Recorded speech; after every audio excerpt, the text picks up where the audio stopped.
असजद की विसल की आवाज से अनाया की आंख खुली, जो कमरे में तैयार होते हुए इंजॉय कर रहा था।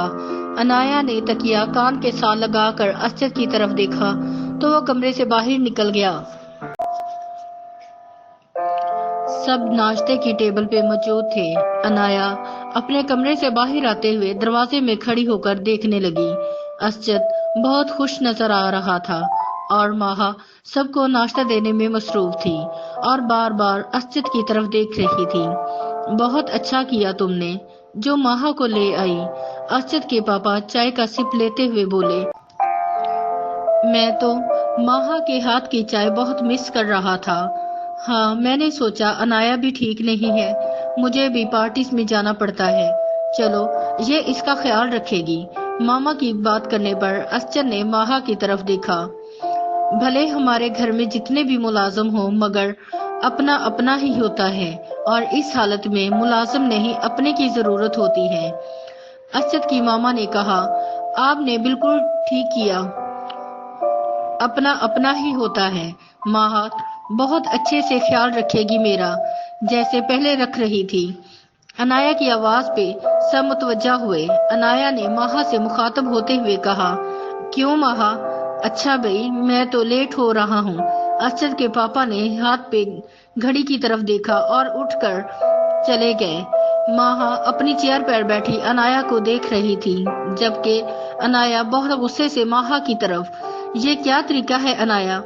असजद ने अनाया को गुस्से से पूछा। बहुत मोहब्बत करते हो ना तुम इससे? अनाया ने भी गुस्से से असजद की तरफ देखकर कहा, बड़ी मोहब्बत के गीत गाते फिर रहे हो। पहले इससे भी पूछ तो लो कितने चाहने वाले हैं इसके। अनाया अब और गुस्से से चिल्ला रही थी। मुझे तो लगा था बस मेरा ही शौहर काबू किया हुआ है, लेकिन इसने तो। बस करो अनाया। असजद गुस्से से उठ खड़ा हुआ। ये क्या बकवास कर रही हो तुम? असजद के जवाब में अनाया ने आग पर और तेल छिड़कते हुए कहा, बकवास नहीं कर रही। पूछो अपनी इस पारसा मोहब्बत से कितने लड़कों के साथ इसके ताल्लुकात हैं।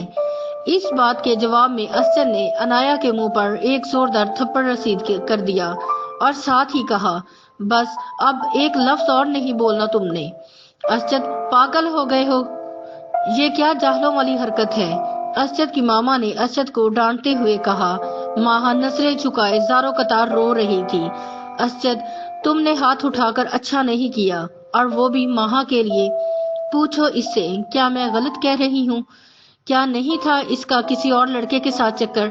इसकी बीवी घर आकर इसके भाई को जान से मारने की धमकी नहीं देकर गई? अनाया अब और जोर से बोल रही थी। क्या इसी वजह से इसकी भाभी ने इसको घर से नहीं निकाला? मुझे खुद इसकी भाभी ने ही सब बताया है। अनाया रोती हुई अपने कमरे में चली गई। क्या ये सच है माहा? असजद ने गुस्से से माहा की तरफ देखते हुए पूछा। माहा ने नजरें उठाकर असजद की तरफ देखा, जिसकी आंखें खून की तरह सुर्ख हो रही थी। असजद, वो माहा लड़खड़ाते लफ्जों से बोलने की कोशिश में, तो असजद गुस्से से, यस और नो। हाँ, ये सच है, लेकिन माहा ने बताने की कोशिश की तो असजद ने हॉल की चीजें उठा उठाकर फेंकनी शुरू कर दी और अपना गुस्सा निकालने लगा। माहा मजीद डर कर सिमटने लगी। असजद पागल हो गए हो क्या? असजद की मामा ने असजद को कंट्रोल करने की कोशिश की। हाँ, मैं पागल हो गया हूँ मामा, और साथ ही हाल से निकलकर गाड़ी में बैठा और घर से बाहर चला गया। असजद की मामा इसके पीछे गई, मगर वो तब तक जा चुका था।